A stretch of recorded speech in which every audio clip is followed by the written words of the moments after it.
First of all, a big welcome to everybody and thank you very much for coming. One word about my poetry is that I often write in the first person, and it does give a direct relationship to the reader, but some people seem to think that sort of, I'm being autobiographical, and I'm not. Occasionally, yes, and there's obviously a little bit of me in most of what I write. But nearly all my poems are based on conversations with people who've told me about their experiences. Sometimes complete strangers in bars or even bus stops or whatever. So in a way, when I'm writing in the first person, it's a kind of sort of multi-biography. It's sort of, it's not just me.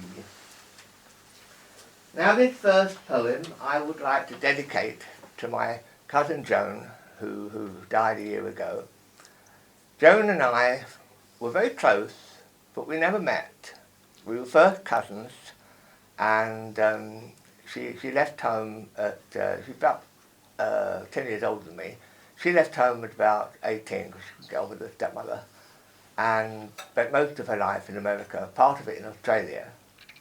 When I was in Australia, she was somewhere else. When I was in America, she was somewhere else. So we never actually met, although even before computers, we used to write to each other. And I had my first computer in 1997, and rarely a week went by when we didn't exchange emails. My point is that you don't have to see someone all the time to feel close to them. This poem is called Close Friends, Distant Lives. I see the moon, you see the sun, another time, another place. On the ground perceive a snail trying to keep pace with it all. Our faces lit, now dark, laughing, weeping, waking, sleeping, world turning on a snail. I see the sun, you see the moon, same day, same night. In our hearts a secret place, where old friends meet to laugh, talk and play. Ah, but our time is up, even snails sleep. I close my eyes and see you, feel your heart beating under my shirt, your breath painting sweet dreams on my face. As good a time as any to embrace our history, against which all else pales. Such is the significance of snails. I write a lot of villanelles, but I'm sparing you most of them tonight. For the less initiated, the villanelle is a 6-stanza poem, 5 stanzas of three lines, and the final stanza of 4, with the first and last line of the first stanza being repeated all the way through. You'll get the hang of it. A short history of London. Find love, hate and mystery, politics of redemption, zoom lens on a city's history. No passing hint of jealousy in its power to persuasion. Find love, hate and mystery. Mansion and hovel secretly writing up its passion, zoom lens on a city's history. In darkest prose and poetry of its tower prison, find love, hate and mystery. Feeding on Sam's feisty diary, flames of determination, zoom lens on a city's history. Come a multicultural century, cause for celebration. Find love, hate and mystery. Zoom lens on a city's history. Now I may be a bit deaf, but I love music.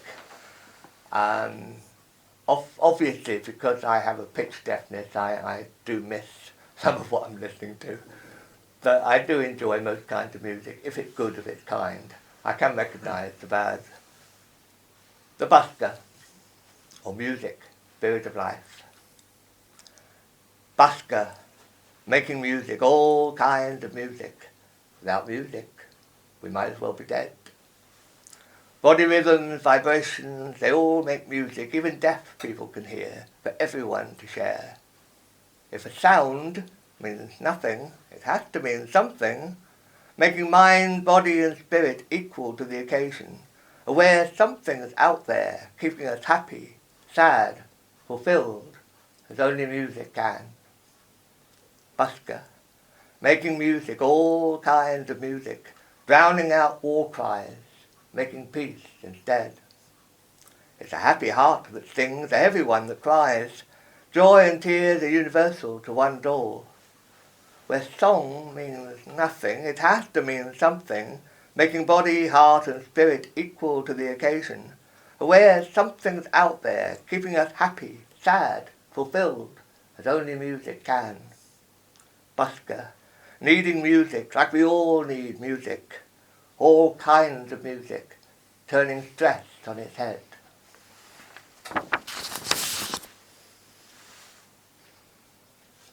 I mentioned multiculturalism earlier, and I'm all for it. I think multiculturalism is great.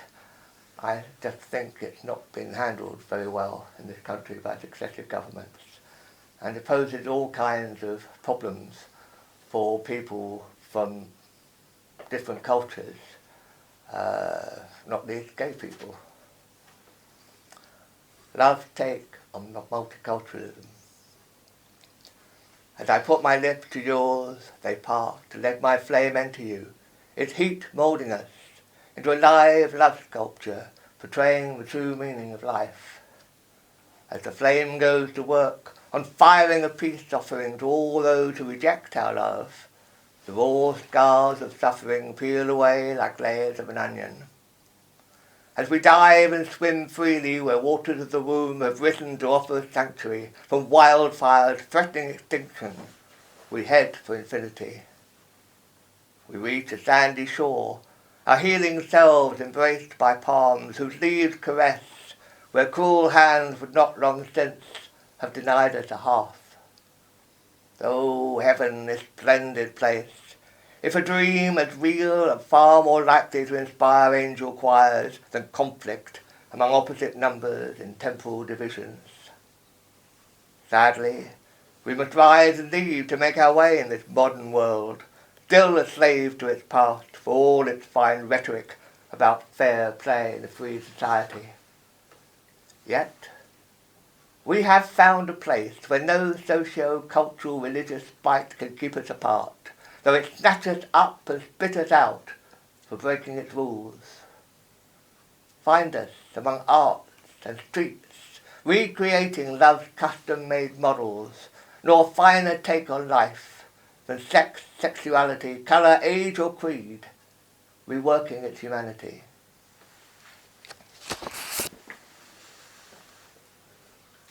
Quite a few friends of mine have deserted London because they can't stand it, but I love it, despite everything. Whatever happened to love? Peace in the park, abused by druggies, desperate to fund the luxury. No time for drugs? Let's go for alcohol poisoning instead. Fun at the fair, ruined by pickpockets, out for an easy ride. Sanctuary in our schools, invaded by a culture of bullying. Generation gaps made far wider by five-star psychiatrists. Mother Nature repeatedly raped by property developers. War and terror welcome distraction from home front issues, our own backyards piled high with body bags. Conscience, part solved by more charity, confession, prison programs. Problem, part solved by pointing fingers of blame elsewhere. Facts of life, we're told, and no point in crying over spilt blood. Prevention better than cure, they say, so whatever happened to love?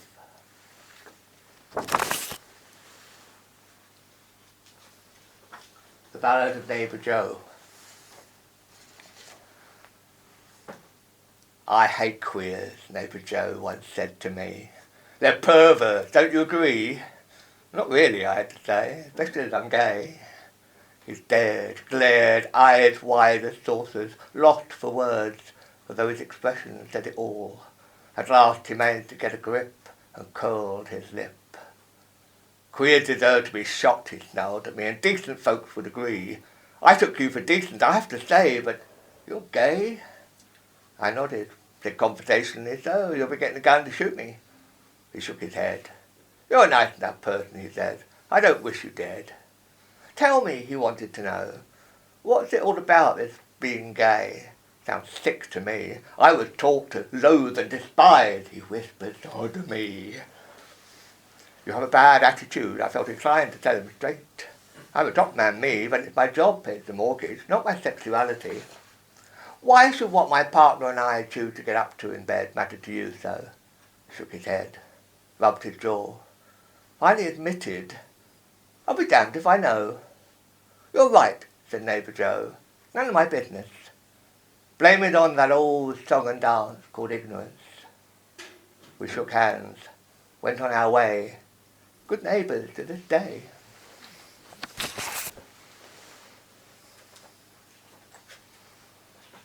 I've met a lot of homophobes who once challenged sort of aren't really homophobic at all. It's just the way they've sort of grown up. Now, I doubt there's anybody here who hasn't woken up in the early hours when the slightest problem is magnified and the end of the world seems nigh.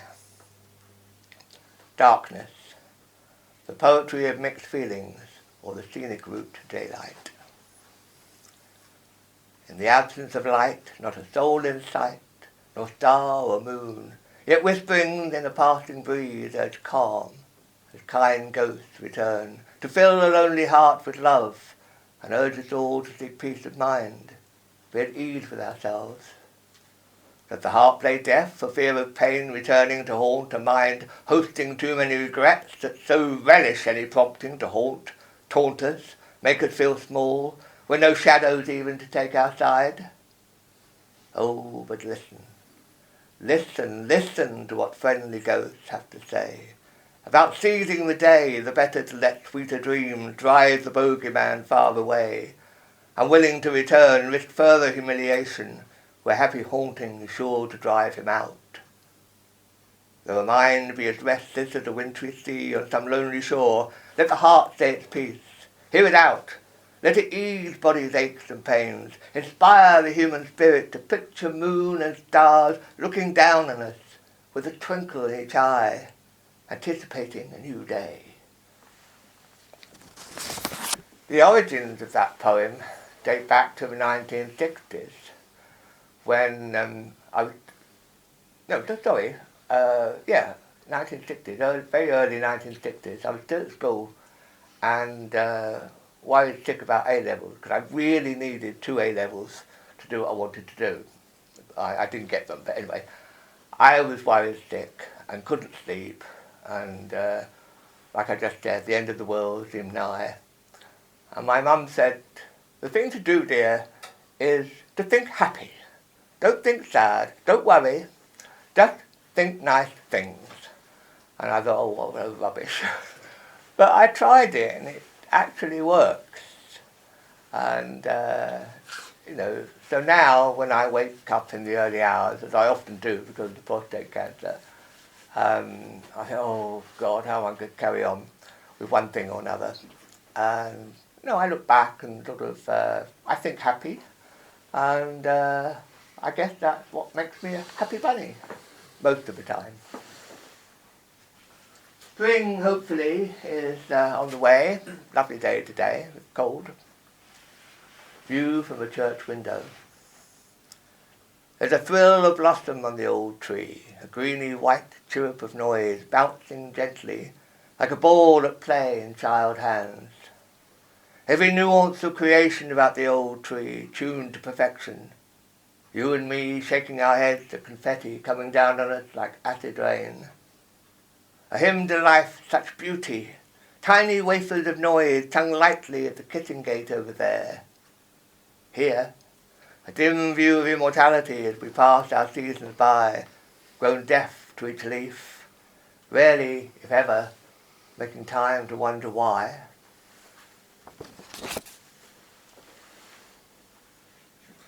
we've all met them. People who think they know everything and are better than us and determined to let us know it. Nice people at heart. Life at the shallow end, or keeping up appearances. I'll make a hunchback of you, both feet arguing with the waistline, whitened teeth making the tongue abort every truer word you try to say, as if you have no real affinity with the fix you're in, only vaguely aware of some discomfort, unable, unwilling to track down its source, so carrying on regardless. I'll make a fine fool of you, object of scorn, though tempered with compassion among family and friends, who daren't say a word in case you mistake their concern for interference, pity, jealousy. Always a slave to passion's blind spot, you embrace me in your heart. I'll make a poor loser of you, unless you choose to take me on, recognize the enemy within for what I am, or else go as a lamb to slaughter at the altar of vanity, always seeking shelter from life's worst storms in love's harbours, but as a guest, no sense of belonging, only a hungry yearning. Better to take time's lead with pride, than behind its shallow promises hide. Hyacinth bouquet comes to mind.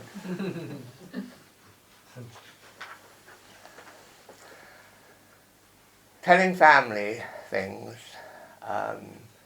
can be tough, and it's not always easy if you're gay. Depends what kind of family you're in. My lot, well, anyway, the Zen of Counting Beans. I'm gay, I told the mirror on the wall. The mirror said nothing, nothing at all. Eyes staring at me filled with tears. I felt older, much older than my years, and went downstairs. I'm gay, I told the family at dinner. No one said a word, and only a clatter of stainless steel on best crockery broke a silence I thought would surely last forever. How can you be sure, my mother said. Dad sniffed and snorted, shook his head. Rose swore aloud, and Sis ate her greens. I fought emotions way beyond my means, and counted my beans. Are you sure? Mother wanted to know. I could but nod. Put on as brave a show of self-confidence as any ham. Suggest it's no big deal, just how I am, and why give a damn? Well, said Dad, what will be, will be. Grabbed the handkerchief, sneezed noisily. Could be worse, my mother supposed. Bro tossed a wink, now more composed, and Sis praised the potatoes. Dinner proceeded much as it always had, and beans never tasted so good. Oh, how I wish that poem was autobiographical. But unfortunately, sort of my lot didn't come round. Now here we are in the Society of Genealogists. So I had to read at least one family interest oriented poem. A family connection, or time travel, first hand. One day I visited a churchyard looking for a gravestone. I found it, but only after hours foraging among weeds. I knelt down and cleared away years of moss and grime. In time, I could even make out a legend, dates, a name. I felt cold, cheated, no feelings of compassion for the dead. Here lay a total stranger, albeit of my family line, so what? It filled a box on the family tree, the rest but photographs, letters, and a diary with pages faded or missing. I'd found what I was looking for, so why linger there? I tried to leave. My legs refused to do as I wanted. I couldn't move. Even after a few conspiratorial drops of rain, then the stone opened like a door, and I needed no telling. I entered. Began feeling my way along a gloomy tunnel. In a light at the end stood a man, his features obscured, As I closed in, he spoke. I strained to hear a choked voice saying it was ages since anyone had sought him out. He said I had a family like this, and it meant a lot to see. Then he was gone, and I was left staring at a gravestone. That day I visited a churchyard looking for family. I found it, and was infinitely glad I'd come.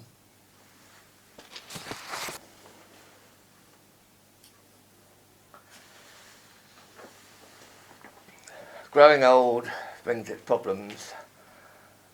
I wrote this poem for a close friend some years ago whose wife had dementia, and I wrote it for both of them, and it's called Harvesting Imagination. It's a villanelle, by the way. Wheels of the mind winding down, though time play fast and loose with us, we'll reap a harvest of imagination. A smile that lost its way in a frown seeks sanctuary in Cinderella memories. Wheels of the mind winding down. Though dignity wear a faded gown as it stumbles through a hall of mirrors, we'll reap a harvest of imagination. A heart that wears love's crown keeps beauty in the folds of its favours. Wheels of the mind winding down. Love's spirit unbowed, unbeaten, turning the pages of life's kinder stories, we'll reap a harvest of imagination. Among spoils of battles lost and won, pathways to peace for all benign ghosts, wheels of the mind winding down, we'll reap a harvest of imagination.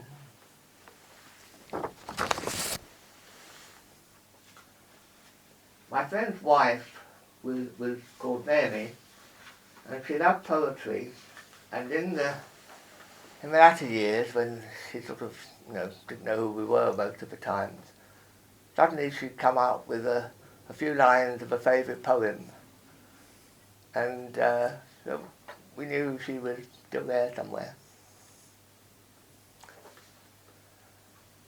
Now, we go through life wondering what it's all about. Maybe we need to think a bit more, listen a bit more. Looking for answers or passing comment on the human psyche. Who am I asked the river, but it just kept rushing on by without making any reply. Who am I asked the songbird, but it just took off into the sky without making any reply. Who am I asked the sycamore, where angels fell from the sky without making any reply. What are you? Asked the river, but I just keep rushing on by without making any reply.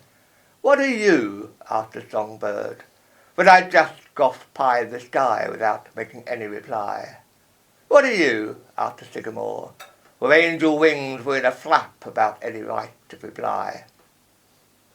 River, bird, tree, human being, leading questions in the mind's eye, only guessing at replies. Questions of identity the world seeks to thread through a needle's eye without caring how or why. If discovery is the mother of creation, may it teach us to ask the right questions, respect any replies.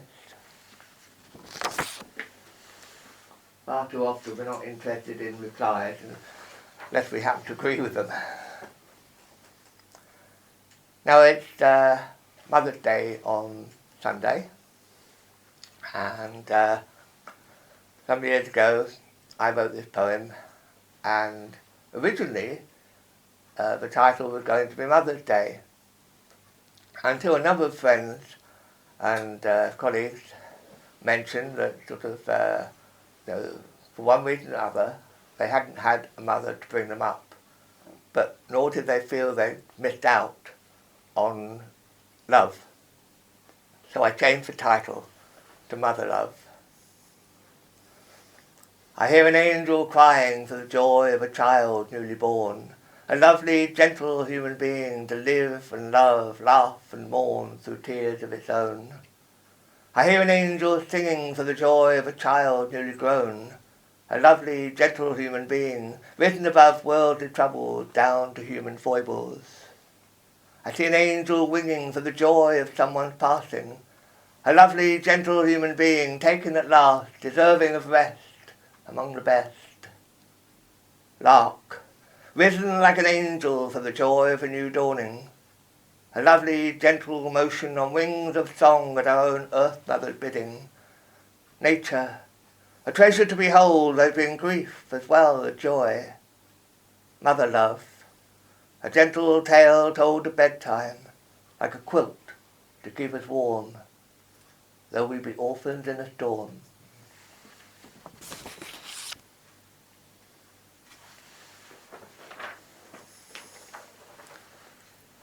The Guardian.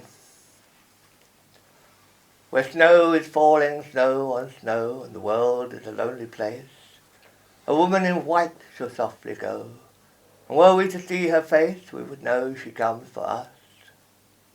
Where acid rain defies flowers to grow, and the world is a lonely place, a woman in tears shall softly go, and were we to see her face, we would know she comes for us. Where summer breezes gently blow, and the world is a lonely place, a woman in green shall softly go, and were we to see her face, we would know she comes for us. Where autumn makes a splendid show, and the world is a lonely place, a woman in gold shall softly go, and were we to see her face, we would know she comes for us. Once loved ones gone, we ask to know why the world is a lonely place. It's a woman called Hope tells us so, and were we to see her face, we would know she comes for us. Look where she comes, and see her face, and the world be a less lonely place.